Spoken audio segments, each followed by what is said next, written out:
Question, guys. How we can set patterns on the ramps when setting them? As you know, guys, in Revit, when setting ramps, they would basically be set without any patterns on them. I'm talking about those diagonal lines that you would see on the ramps. Revit doesn't give us those automatically. How we can get them, though? Well, you might think of using some lines, and it is possible, but it's a very bad idea. I mean, it's not a good technique, honestly. So you can, for example, set some lines here, convert them into a group, or you can even use some AutoCAD files. You know what? Let's just forget about this. Forget I said anything.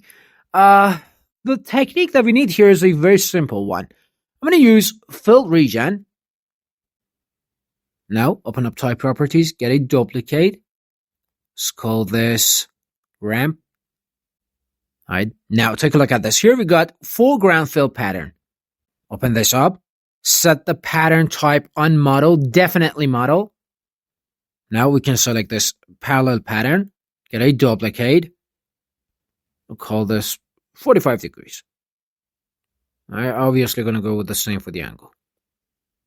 Again, guys, do not forget the model thing. Okay? Now, I'm going to set this fill region here.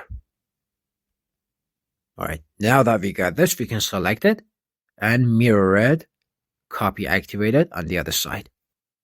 To the other side, sorry. Now the form is easily controllable. Like, for example, if you want less or more lines, you can go ahead and control the spacing here. Give me more. As for another thing that you can control the course within the pattern. I'm going to select one of these lines, rotate, and I'm going to rotate this by 90 degrees. We need to remove this side and mirror this one more time. Simple and completely correct.